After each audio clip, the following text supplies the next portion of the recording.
नमस्कार। आकाशवाणी से प्रस्तुत है समाचार संध्या।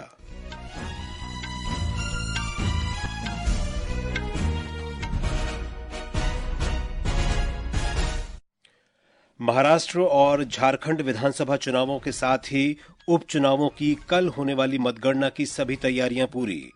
गृह मंत्री अमित शाह ने राष्ट्रीय राजधानी में अपराध को कतई बर्दाश्त न करने का संकल्प लिया। कहा, कानून व्यवस्था में किसी भी तरह की कोताही स्वीकार्य नहीं। केंद्रीय माध्यमिक शिक्षा बोर्ड ने सिंगल गर्ल चाइल्ड स्कॉलरशिप योजना के लिए ऑनलाइन आवेदन आमंत्रित किए।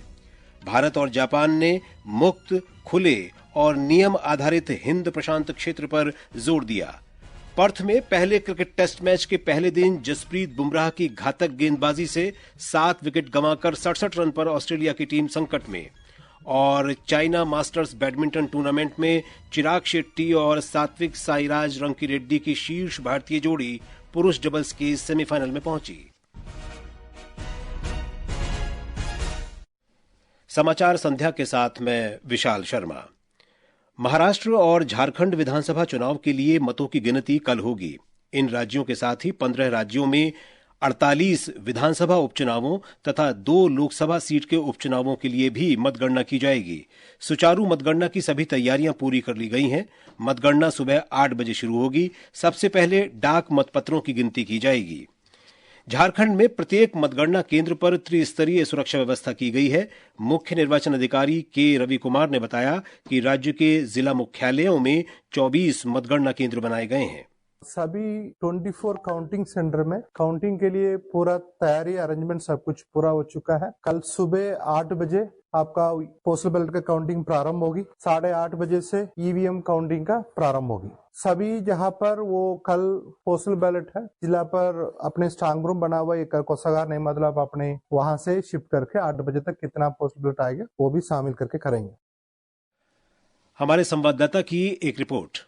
झारखंड विधानसभा चुनाव के लिए वोटों की गिनती सुबह 8 बजे शुरू होगी। सबसे पहले पोस्टल बैलेट की गिनती होगी। उसके बाद ईवीएम के जरिए डाले गए वोटों की गिनती का काम शुरू होगा। इस बार मुख्यमंत्री और झामुमो के वरिष्ठ नेता हेमंत सोरेन, झारखंड भाजपा प्रमुख बाबूलाल मरांडी, आजसू पार्टी प्रमुख सुदेश महतो, झारखंड लोकतांत्रिक क्रांतिकारी मोर्चा के जयराम कुमार महतो, पूर्व मुख्यमंत्री चंपई सोरेन, जदयू नेता सरयू रॉय, कांग्रेस नेता बन्ना गुप्ता मैदान में हैं। इस बार डुमरी, महगामा, जमशेदपुर पश्चिम, बोकारो, जामताड़ा, चंदन कियारी और नाला सहित कई सीटों पर कड़ा मुकाबला है। केके लाल के साथ भूपेंद्र सिंह, आकाशवाणी समाचार, रांची।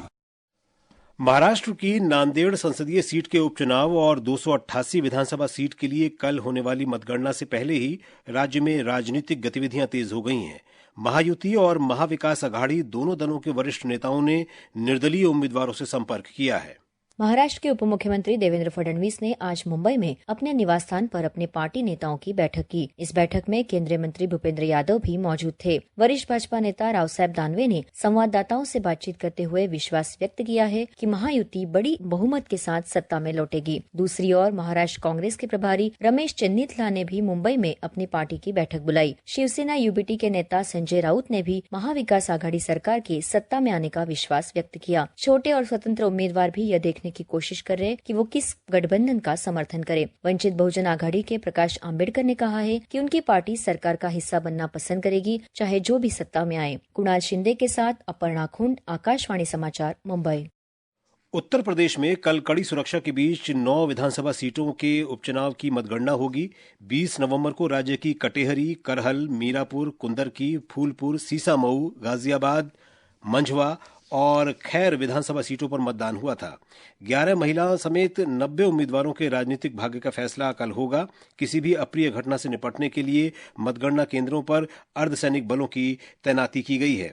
उत्तर प्रदेश के मुख्य निर्वाचन अधिकारी नवदीप रिनवा ने बताया है कि कानपुर जिले की सीसामऊ सीट के लिए लगभग 20 राउंड में मतगणना होगी। उत्तर प्रदेश के 9, राजस्थान के 7, पश्चिम बंगाल के 6, असम के 5, बिहार और पंजाब के 4-4 और कर्नाटक के 3 तथा केरल, मध्य प्रदेश और सिक्किम के 2-2 विधानसभा क्षेत्रों में उपचुनाव कराए गए थे। इसके अलावा छत्तीसगढ़, गुजरात, मेघालय और उत्तराखंड में भी एक विधानसभा सीट पर उपचुनाव हुआ है। केरल के वायनाड संसदीय क्षेत्र और महाराष्ट्र के नांदेड़ संसदीय क्षेत्र में उपचुनाव कराए गए हैं। ये उपचुनाव इस महीने की 13 और 20 तारीख को हुए थे। भारतीय जनता पार्टी के महासचिव विनोद तावड़े ने नाला सोपोर मामले में कथित आधारहीन आरोप लगाने के लिए कांग्रेस अध्यक्ष मल्लिकार्जुन खड़गे, पूर्व अध्यक्ष राहुल गांधी और पार्टी प्रवक्ता सुप्रिया श्रीनेत के विरुद्ध मानहानि का मुकदमा दर्ज कराया है। श्री तावड़े ने एक सोशल मीडिया पोस्ट में कहा है कि इस मामले में उनकी छवि खराब करने का प्रयास किया गया, लेकिन सच्चाई यही है कि चुनाव आयोग और पुलिस जांच में कथित 5 करोड़ रुपए बरामद नहीं कर पाई। भारतीय जनता पार्टी के नेता कैलाश गहलोत ने आज नई दिल्ली में केंद्रीय मंत्री और भाजपा अध्यक्ष जगत प्रकाश नड्डा से मुलाकात की।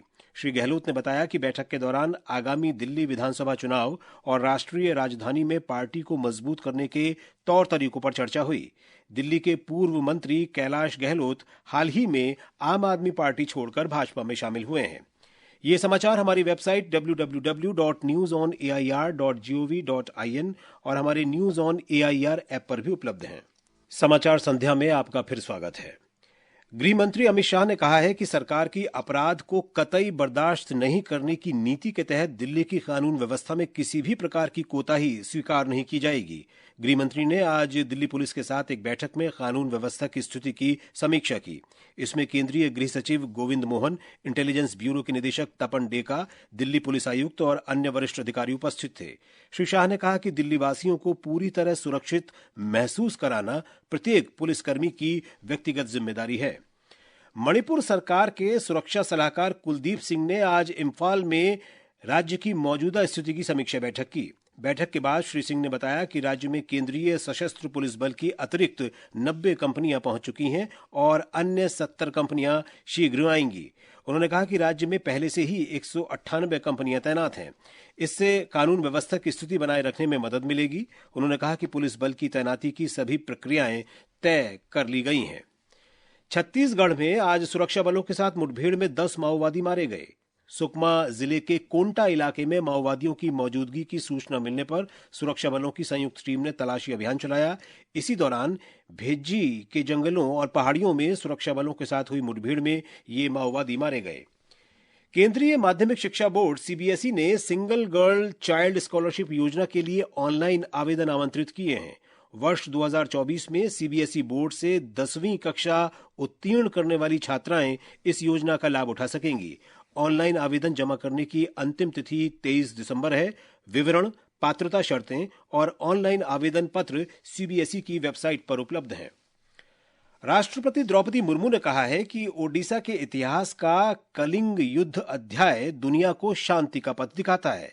आज शाम नई दिल्ली के जवाहरलाल नेहरू स्टेडियम में 3 दिवसीय ओडिशा पर्व कार्यक्रम का उद्घाटन करते हुए राष्ट्रपति ने कहा कि कलिंग युद्ध ने चंड अशोक को धर्म अशोक में बदल दिया। राष्ट्रपति ने कहा कि दुनिया के कुछ हिस्से आज संघर्ष का सामना कर रहे हैं। उन्होंने लोगों से स्नेह और सद्भाव के साथ रहने का आग्रह किया। ये समाचार आकाशवाणी से प्रसारित किए जा रहे हैं। ताजा समाचार जानने के लिए आप हमारे social media handle @AIR News Hindi को फॉलो कर सकते हैं।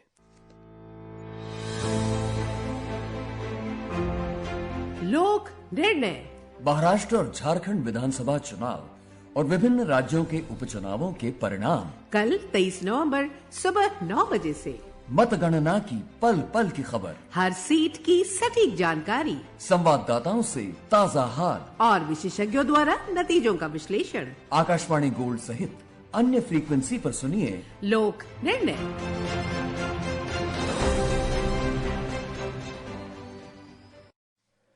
प्रधानमंत्री नरेंद्र मोदी 3 देशों नाइजीरिया, ब्राजील और गयाना की यात्रा के बाद स्वदेश लौट आए हैं। इस दौरान प्रधानमंत्री ने 31 द्विपक्षीय बैठकों में भाग लिया और कई वैश्विक नेताओं के साथ अनौपचारिक वार्ता की। हमारे संवाददाता ने बताया है कि इस यात्रा में प्रधानमंत्री अपने साथ देश के विभिन्न हिस्सों से कई उपहार लेकर गए थे। अपनी यात्रा के दौरान प्रधानमंत्री नरेंद्र मोदी कोल्हापुर से सिलोफर पंचामृत कलश उन्होंने नाइजीरिया के राष्ट्रपति को भेंट किया। प्रधानमंत्री ने ब्राजील के राष्ट्रपति को वर्ली पेंटिंग, ऑस्ट्रेलिया के प्रधानमंत्री को पुणे के सिल्वर कैमल हेड के साथ नेचुरल रफ एमेथिस्ट उपहार में दिया गया। पुर्तगाल के प्रधानमंत्री को हस्त निर्मित नक्काशीदार सिल्वर शतरंज सेट और इटली के प्रधानमंत्री को सिल्वर कैंडल स्टैंड दिया गया। कैरिकॉम देशों के नेताओं को कश्मीरी केसर के जरिए जम्मू और कश्मीर की जीवंत संस्कृति को प्रदर्शित किया गया। वहीं राजस्थान के उपहारों में अर्जेंटीना के राष्ट्रपति को चांदी का फोटो फ्रेम दिया गया। इसके अलावा ब्राजील के राष्ट्रपति की पत्नी को चांदी का पर्स और अराकू कॉफी जैसे उपहार शामिल हैं। आनंद और सुपर्णा की रिपोर्ट के साथ सकलैन अख्तर, आकाशवाणी समाचार, दिल्ली। प्रधानमंत्री ने गयाना की यात्रा के दौरान वहां के राष्ट्रपति इरफान अली द्वारा उनके सम्मान में दिए गए 7 करी भोज की फोटो साझा की हैं। श्री मोदी ने एक सोशल मीडिया पोस्ट में कहा कि ये भोज कमल के पत्तों पर परोसा गया, जो गयाना की संस्कृति दर्शाता है। रक्षा मंत्री राजनाथ सिंह ने आज लाओस की राजधानी वियंचन में जापान के रक्षा मंत्री जनरल निकातानी से मुलाकात की।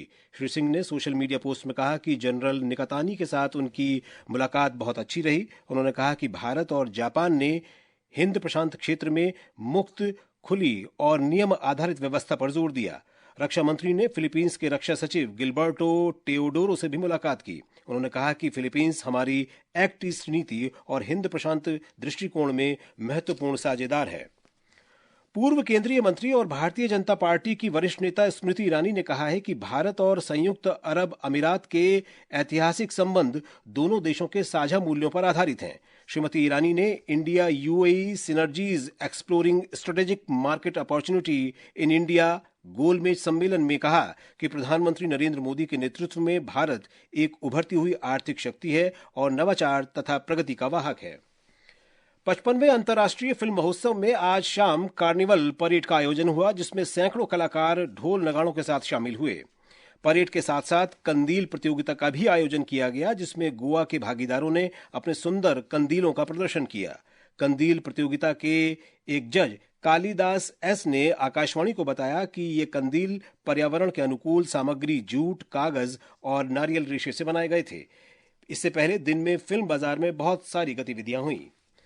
पर्थ में भारत और ऑस्ट्रेलिया के बीच बॉर्डर गावस्कर ट्रॉफी के पहले क्रिकेट टेस्ट मैच के पहले दिन ऑस्ट्रेलिया ने पहली पारी में 7 विकेट पर 67 रन बना लिए हैं। ऑस्ट्रेलिया की टीम अभी भी 83 रन से पीछे है। जसप्रीत बुमराह ने 4, मोहम्मद सिराज ने 2 और हर्षित राणा ने 1 विकेट लिया। इससे पहले भारतीय टीम पहली पारी में 150 रन पर ही सिमट गई। चिराग शेट्टी और सात्विक साईराज रंकीरेड्डी चीन मास्टर्स बैडमिंटन टूर्नामेंट के डबल्स सेमीफाइनल में पहुंच गए हैं। दोनों ने क्वार्टर फाइनल में दूसरी वरीयता प्राप्त डेनमार्क के किम एस्ट्रुप और एंडर्स स्कार्प रासमुसेन को हराया। वहीं सिंगल्स के क्वार्टर फाइनल में लक्ष्य सेन तीसरी वरीयता प्राप्त डेनमार्क के एंडर्स एंटोनसेन से हार गए हैं।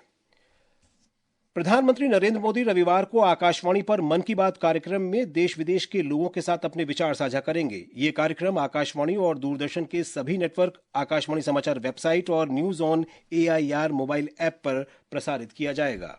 और अब अंत में मुख्य समाचार एक बार फिर। महाराष्ट्र और झारखंड विधानसभा चुनावों के साथ ही उपचुनावों की कल होने वाली मतगणना की सभी तैयारियां पूरी। गृह मंत्री अमित शाह ने राष्ट्रीय राजधानी में अपराध को कतई बर्दाश्त न करने का संकल्प लिया। केंद्रीय माध्यमिक शिक्षा बोर्ड ने सिंगल गर्ल चाइल्ड स्कॉलरशिप योजना के लिए ऑनलाइन आवेदन आमंत्रित किए। भारत और जापान ने मुक्त, खुले और नियम आधारित हिंद प्रशांत क्षेत्र पर जोर दिया। पर्थ में पहले क्रिकेट टेस्ट मैच के पहले दिन जसप्रीत बुमराह की घातक गेंदबाजी से 7 विकेट गंवाकर ऑस्ट्रेलिया 67 रन पर संकट में। और चाइना मास्टर्स बैडमिंटन टूर्नामेंट में चिराग शेट्टी और सात्विक साईराज रंकीरेड्डी की शीर्ष भारतीय जोड़ी पुरुष डबल्स के सेमीफाइनल में पहुंची। इसके साथ ही समाचार संध्या का ये अंक समाप्त हुआ।